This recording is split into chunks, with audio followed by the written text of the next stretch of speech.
Nunca pensé que una simple conversación de tarde pudiera destruir años de lo que creía un matrimonio estable. Era un jueves cualquiera, cena, un poco de televisión. Esa tranquilidad cotidiana a la que uno deja de prestar atención con el tiempo.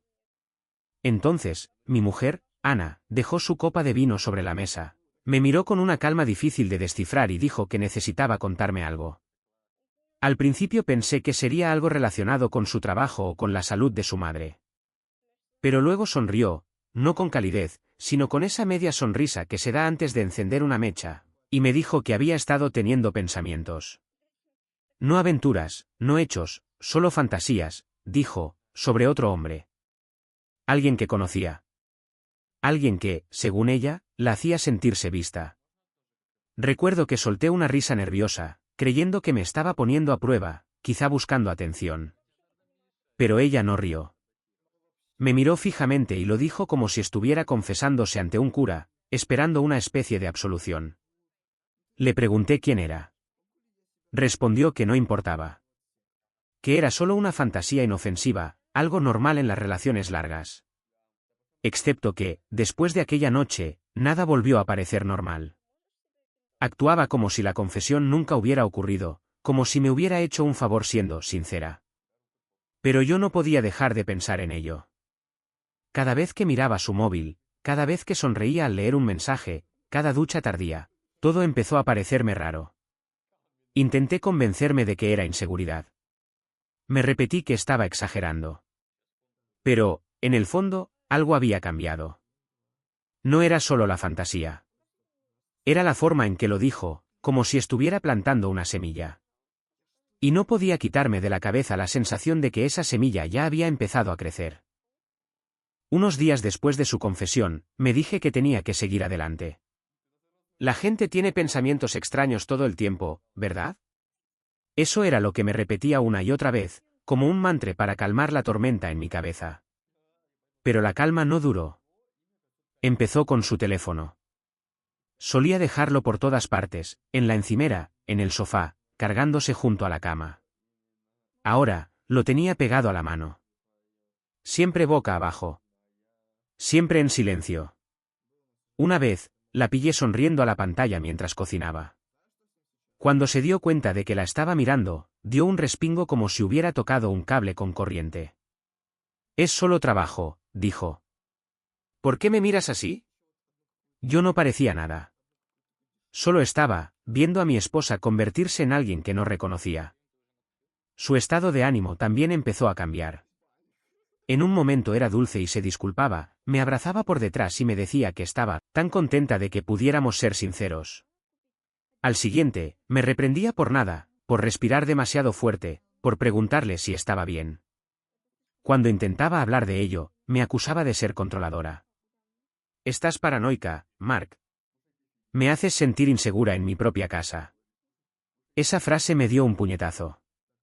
¿Insegura? ¿De qué?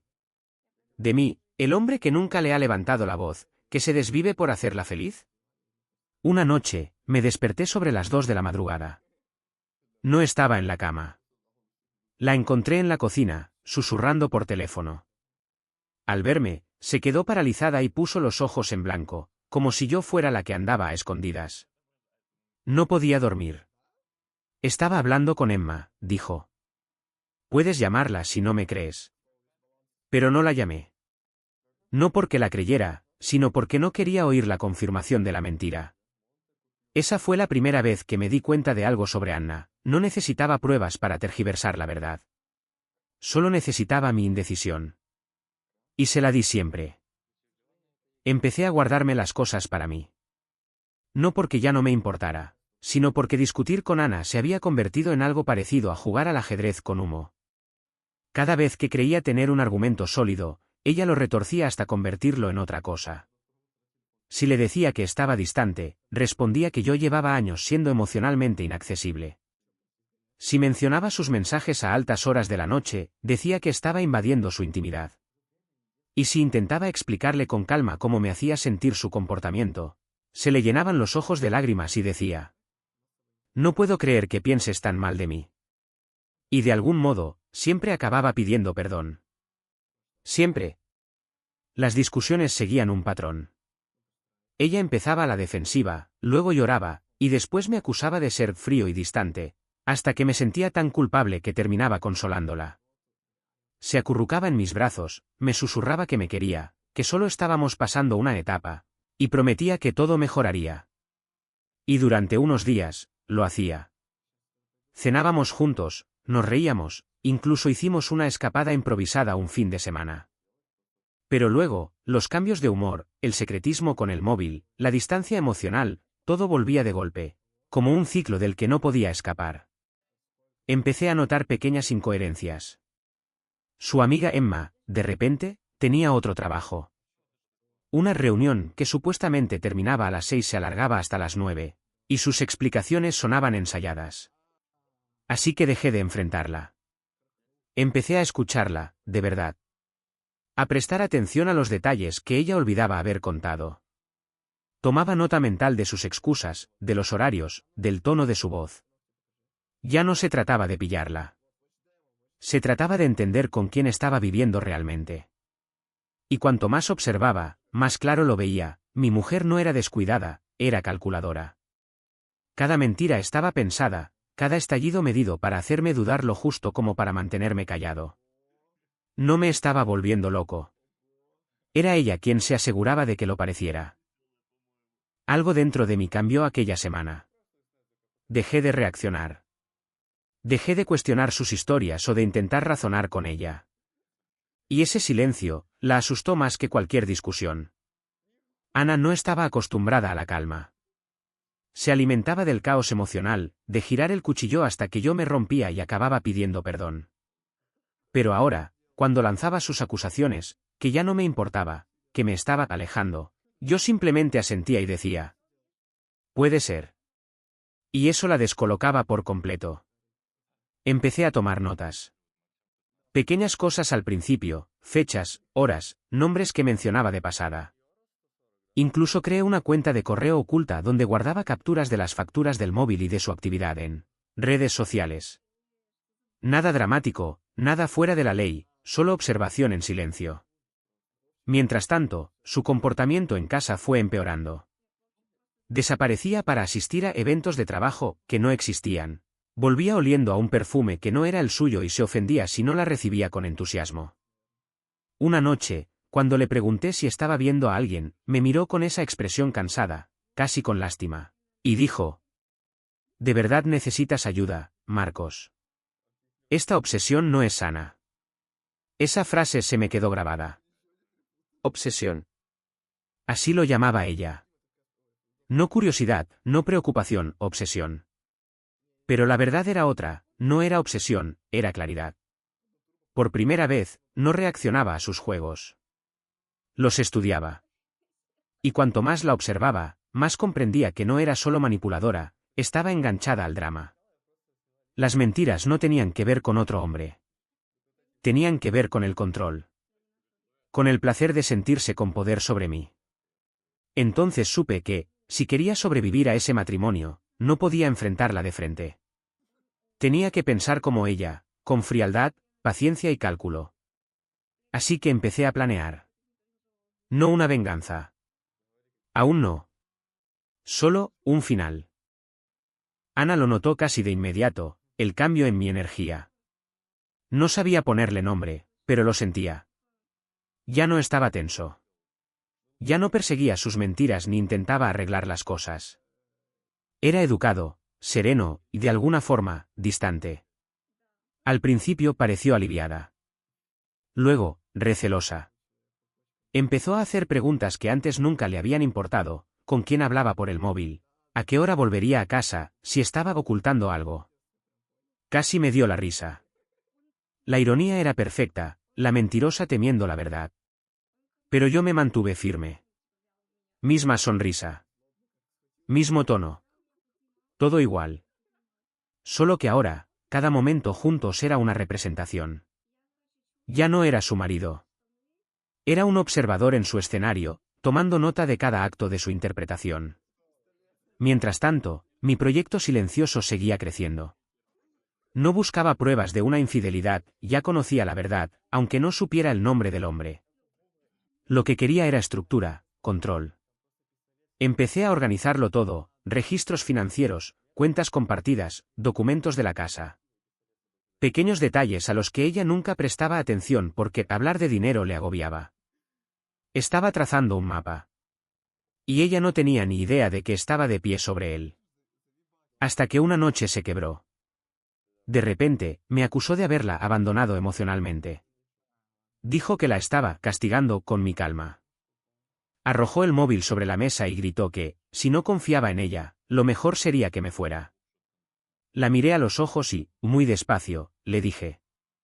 Tienes razón. Quizá debería hacerlo. Por un instante, se quedó paralizada. No lo esperaba. Buscaba culpa, no serenidad. Quería que la persiguiera otra vez. Pero no lo hice. Me quedé allí, quieto, en silencio, imposible de leer. Fue la primera vez que la vi tener miedo. No porque pensara que pudiera hacerle daño.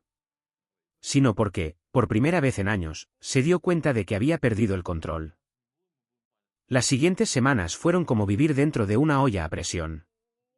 El comportamiento de Ana pasó de una frialdad distante a una afectuosidad frenética de la noche a la mañana. Volvió a preparar cenas, me mandaba mensajes cariñosos e incluso empezó a planear escapadas de fin de semana, para reconectar. Pero el momento era demasiado oportuno. Había notado mi distancia y estaba intentando atraerme de nuevo. No era amor, era mantenimiento. Control de daños. Yo seguí el juego. Sonreía, decía lo que tocaba, incluso acepté su repentino entusiasmo por los nuevos comienzos.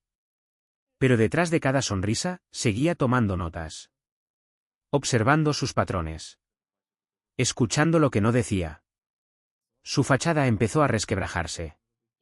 Una tarde, mientras fingía reservar un viaje a un balneario en su portátil, olvidó cerrar una pestaña, una aplicación de mensajería que nunca había visto antes. Durante un segundo, la foto de perfil de un hombre desconocido apareció en la pantalla, antes de que ella bajara la tapa de golpe y soltara. «No tienes derecho a tocar mis cosas». Ni siquiera respondí. Solo la miré con calma y dije. «Tienes razón». Eso la descolocó más que cualquier grito. Salió dando un portazo y no volvió esa noche. A la mañana siguiente, regresó como si nada hubiera pasado, café, charla ligera, la ilusión de normalidad. Pero yo ya veía las grietas. Sus mentiras eran torpes ahora, desesperadas. No recordaba lo que había dicho ni a quién. Se estaba desmoronando, no porque la hubiera descubierto, sino porque había dejado de alimentar su caos. Y mientras tanto, mi plan estaba casi listo. Había hablado con un abogado, no sobre el divorcio, aún no. Quería algo más limpio, sin margen para sus habituales dramatismos. Control financiero, reparto de bienes, movimientos de cuentas, todo colocado como fichas de dominó, esperando el momento exacto para caer. Ella creía que seguía manejándome. Pero pronto descubriría que estaba en medio de un juego que ya no entendía. Para cuando llegó el otoño, lo tenía todo en marcha. De forma silenciosa, metódica. Cada cuenta compartida tenía una versión paralela a mi nombre. Cada documento importante estaba copiado, cada contraseña cambiada de manera que no lo notaría de inmediato. No robaba ni ocultaba nada, solo me preparaba. Ana, mientras tanto, se desmoronaba más rápido que nunca. Los susurros nocturnos en su móvil se hicieron más fuertes, más arriesgados. Se encerraba en el baño durante una hora, salía con los ojos enrojecidos y decía que estaba hablando con una amiga por ansiedad. Cuando le preguntaba cuál amiga, esbozaba una sonrisa burlona y respondía, «Tú no la conocerías». Un mes antes, eso me habría hecho perder el control. Ahora apenas me afectaba. Ya había aceptado la verdad, no solo me estaba siendo infiel a nivel emocional. Estaba enganchada al engaño en sí. El silencio entre nosotros se volvía más denso cada día. Ella no lo soportaba. Una noche exigió, «¿Por qué estás tan tranquilo? ¿Por qué no luchas por mí?» La miré y dije, «Porque dejaste de ser alguien por quien merezca la pena luchar». Se derrumbó, llorando histérica, pero no la consolé. No esta vez. Me levanté y salí de la habitación. Y creo que fue entonces cuando se dio cuenta de que había perdido su arma favorita, mi empatía. Aquella noche di el paso final. Me reuní con mi abogado y le di luz verde a algo que llevaba semanas planeando: transferir la casa, técnicamente una propiedad que tenía antes del matrimonio, completamente a mi nombre, cerrar nuestras cuentas de ahorro conjuntas y congelar el acceso a los fondos de mi empresa que ella ni siquiera sabía que existían. No era una venganza. Era protección, del vendaval que sabía que se avecinaba. Cuando llegué a casa, ella me esperaba en la oscuridad, con el móvil en la mano, las lágrimas ya secas y la voz firme. «Sé lo que estás haciendo», dijo. «Te crees más listo que yo, pero no lo eres». No respondí. Pasé junto a ella y me dirigí al dormitorio. Su voz me siguió por el pasillo, baja, temblando de rabia. «¿Te arrepentirás de esto, Marcos? Te arrepentirás de haber intentado superarme». Pero lo que ella no sabía era que el juego ya había terminado. Simplemente aún no había visto el final. La máscara de Ana por fin se hizo añicos. Para entonces estaba imprudente, llamaba a amigas que no había visto en años. Mandaba mensajes frenéticos a compañeras de trabajo y dejaba un rastro de comunicaciones que revelaban mucho, más de lo que ella creía. Pensaba que estaba tapando huellas, pero las estaba cavando más hondo. Una tarde entró en el salón como una tromba, el móvil en la mano y los ojos encendidos. «¿Crees que puedes controlarlo todo, Marcos? ¿Que esto es tu victoria?», gritó, andando de un lado a otro como un animal enjaulado. «Te arruinaré, ya verás». Me mantuve sereno. Me quedé sentado en la butaca que había convertido en mi puesto de mando silencioso. «Haz lo que quieras, Ana. Yo ya tengo todo lo que necesito». Ella no lo entendió. Pensó que me refería a las finanzas, pero no tenía ni idea de que no solo había reunido dinero y bienes, sino también pruebas de cada mentira, cada secreto, cada manipulación que había utilizado durante años. Correos, mensajes, fotos, todo catalogado de forma que contaba la historia que tanto se había esforzado en ocultar. Se rió con amargura y volvió a gritar, su histeria llenando la casa. Pero por primera vez no me inmuté. No discutí. Solo observé, tomando notas mentales, dejándola autodestruirse con su propio peso. A la mañana siguiente, ejecuté la primera fase de mi plan. Envié una carta, serena, formal y precisa, al círculo más cercano, familiares, amigos y algunos contactos profesionales. Explicaba, con hechos, los años en los que ella había torcido la realidad, enmarcado sucesos y manipulado a quienes la rodeaban. No era un texto vengativo. Era factual. La reacción fue inmediata. Llamadas, mensajes y correos inundaron mi buzón. Personas que la habían admirado aparecían confundidas, impactadas, incluso enfadadas. Y por primera vez, Ana no tuvo defensa. Intentó darle la vuelta, llorar, manipular a todo el mundo, pero nadie le creyó esta vez. El escenario que había montado durante años se derrumbaba, y yo ni siquiera había tenido que decir una palabra. Y en ese instante de silencio comprendí algo aterrador: ya no era el mismo hombre que ella conocía. Me había convertido en alguien a quien no podía tocar, manipular ni amedrentar. La tormenta ya era suya. Para entonces, Ana se estaba desmoronando por completo.